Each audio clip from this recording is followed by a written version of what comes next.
बिराद मोजां मोनदों आंबो बिफाखौ बेबायदि सम थांनाय 5 बोसोरावहाय जाय गभर्नमेन्टआ सालायदोंमोन बिथांमोना जोंखौ जोबोद माने खस्थ' होदों बोसोरनि उनाव दिनै सफैबाय आंनि बिब्राङा जेलनिफ्राय जोंनि हाग्रामा सारनि थाखाय हेल्प थाखाय जोङो सफैनो हाबाय हाग्रामा सार बिथांखौ लोगो लानाय लोगो लोगो नोंसिनि केसखौ जोंनो फोजोबगोन BTC आव गोदान गभर्नमेन्ट फैनाय लोगो लोगो हाग्रामा महिलारि सारा नांगौ रोखोमै खुलुमबाय लोगोफोर मोनानि समावनो भिडिअखौ बानायदों मानो होनोब्ला जाय बर' सुबुङा दिनै थैबायाव हमनानै लाजायोमोन जायहा माने डेथ पेनाल्टी एबा थैनायनि मोनसे साजाखौ मोनबायमोन बिथाङा दिनैहाय बे साजानिफ्राय बा जोबथेसालिनिफ्राय उदां जानानै न'आव फैगासिनो दं मोनानि समाव बानायदों मानो होनोब्ला बिथाङा मोनानि समावसो सफैगासिनो दं नैबे गामिया जाहैबाय चिरां डिस्ट्रिक्टनि सुन्दारि एरियानि दुलिगाव गामि जाय बिथांनि मुङा जादों अजय बसुमतारी आफादाव बि बुहुम एबा NDFB आवहाय बि बुहुम गासै नैबे न' खाथिनि गासै सुबुंफ्रा रंजानाय मोन्दों दिनै नैबे समाव दा बे रंजानायजों माने बरायनो थाखाय गासैबो थामथिम गाव गावनि खामानिफोरखौ दोनथ'नानैब्लाबो नैबे मोनानि समाव बि बुहुम बिथांनि न'खरावहाय बयबो नेनानै दंफैयो नोंथांमोना नायनो हागोन नै बे गासैबो आरो बेजों लोगोसे गोजोनथाव आरो रंजाथाव बिथांमोना दिनैहाय नैबे बेन्ड पार्टि दामनायजों बिथांखौ बरायगोन मानो होनोब्ला बर'नि सासे जोहोलावा दिनै गावनि न'आव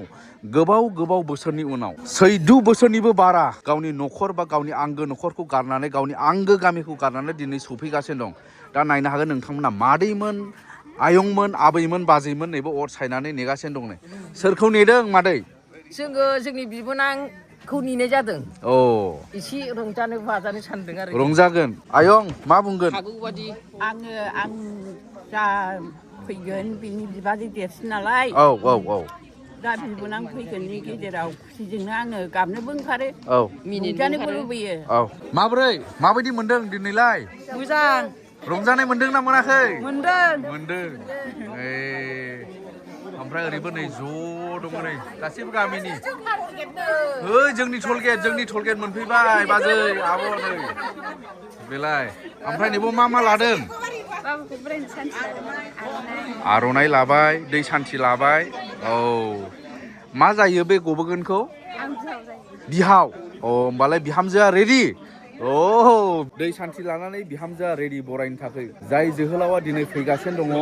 बेखौ बरायनो थाखाय रेडि बबेनिफ्राय लाबोगोन आच्छा सफैहां जाबायनो जों दा थांसिगोन बरायनानै लानानै फैसिगोन अब्ला गासै गामिनि गासैबो माने रायजो राजाफ्रानो ओंखारबाय जयै ओंखारनानैहाय थांसिगोन बरायनानै लानानै फैसिगोन नोंथांमोना नायदो नोंथांमोनाबो नैबे भिडिअनि गेजेरजोंनो कमेन्टनि गेजेरजोंनो बे बर' जोहोलाव जाया थैनो गोनांसैमोन फासिनि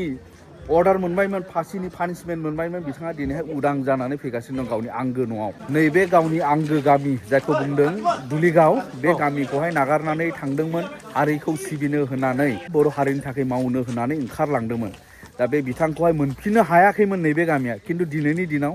मोनफिननो थांगासिनो दं एबा मोनफिनबाय बेनिखायनो जोबोद रंजानाय ज' जाजाय नैबे दुलिगाव गामियाव दिनैहाय माने बेफ्रुबाय माने बेखौ आरो बुंनो नांला मानो बुंनाङा मानो बुंनांगौ थैनायनिफ्राय मानसिया बासायदों थांखांफिनबाय होनब्लाबो जाबाय ओमफ्राय नैबे गामिनिनो सासे इन्टेलेक्सुवेल ओमफ्राय नोंथांमोनाथ' खबर मोनदोंमोन बेहा फासि होजासिगोन होननानै खबर मोनदोंमोन बे समाव मा सानामोन ओमफ्राय दिनैहाय जोंथ' गैलामोन ओमफ्राय सोर उदां खालामखो दा बेनो मोनसे खोथा दं बेनो बे सरखार आसामनि गभर्नमेन्ट चिफ मिनिस्टार जोंनि दा बर्थमान जानाय महिलारि बिथांखौ आं साबायखर होयो बिराद खुसि जोङो महिलाफोर आइजोफ्राबो रावबो फावसायाखै जेननायाव गैया ओमफ्राय नैबो लादों नै माबा मोनसे ओइ भागि फंबाय मा लादों आर'नाइ लाबाय नै बा जय बर' हारिनि रेडि बेन्ड पार्टिया दा सफैबाय नै मोनसे मेन रडनि खाथियावनो फैखाबाय थाबायै बयबो थाबायै मेन रडनि खाथिसिम सफैबाय नै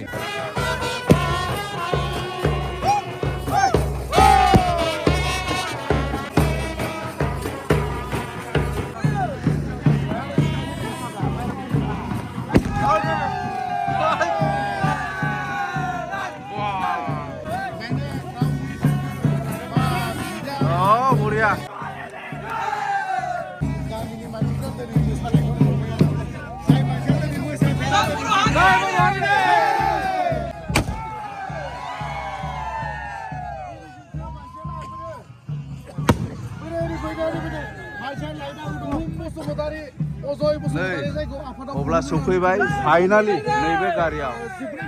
बांसिन जोबथेसालियाव थानायनि उनाव दिनै नैबेबायदि सफैनो हाबाय नैबे गावनि आंगो लोगोफोरखौ बरायदों नैबेबायदि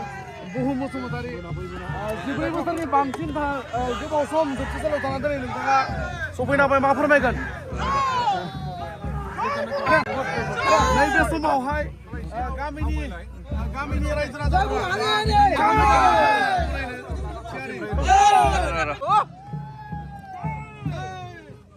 जय बर' हारिनि जय बर' हारिनि जय बर' बिर जोहोलावनि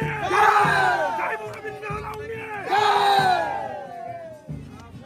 नैबे जाहैबाय दुलिगाव गामिनि थासारि नैबे मोनानि 9:30 समाव नायदो नै बर' हारिनि खौसेथिखौ नोंथांमोना नुगोन एबा नैबे गामिनि खौसेथिखौ नोंथांमोना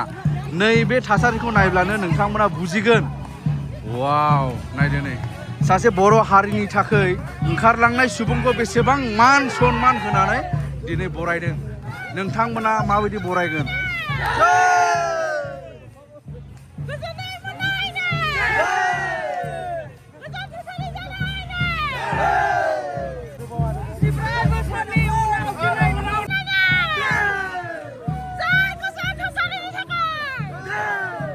जय आंनो हमय फैनायनि बेसेबां बोसोरनि उनाव दिनै सफैबाय आंनि बिब्राङा जेलनिफ्राय दिनै बिराद आंनि थाखाय बिराद साबायखर बाजै माबायदि गोजोननाय गोजोन बिराद साबायखर जोंनि हाग्रामा सारनि थाखाय हेल्प थाखाय जोङो सफैनो हाबाय हाग्रामा सारखौ साबायखर होबाय नायदो नैबे गामिनि थासारिखौ नै बुंजोबबाय जायगाया वा बेबायदि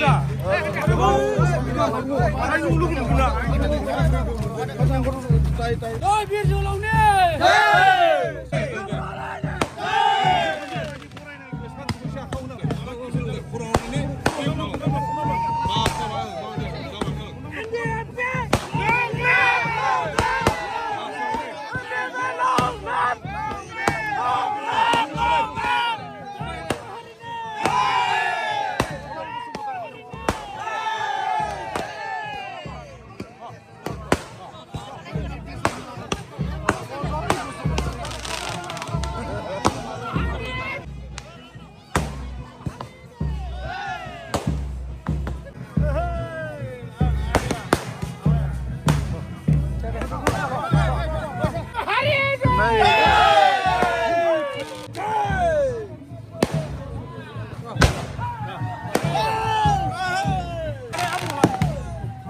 आंगो बिफाखौ बेबायदि दिनै सम जोबथेसालियाव थानायनि उनावहाय लोगो मोनलायनाय बुब्लिनि बे जाबाय बिथांनि अजय बसुमतारी गथ'नि बुहुम बसुमतारीनि वेलकाम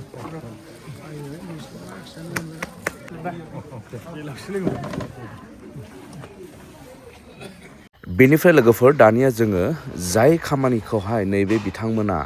मावफुंबाय दिनैहाय माबोरै जाफुंखो सासे जोबथेसालियाव थानानै फासिनि अर्डार एबा डेथ पेनाल्टि मोननाया माबोरै दिनै उरां अख्राङाव फैनो हाखो बेयो माबोरै जानो हाखो बेखौ जोङो मिथिनानै लानि लोगोफोर दे जिथुनाखि फासिनि अर्डार सानै आरो जाबाजिबन कारादण्ड जिथुनाखि सानै दंमोन बिथांमोनखौबो गनायनि राय होबाय दा बिथांमोनखौ हाइकर्टखौ आं रोजा रोजा साबायखर होदों जोंनि जिथुनाखि दानि सोलिफुनाय गभर्नमेन्ट थांनाय 5 बोसोरावहाय जाय गभर्नमेन्टआ सालायदोंमोन बिथांमोना जोंखौ जोबोद माने खस्थ' होदों जोंखौहाय मोजां रोखोम लोगो लायाखै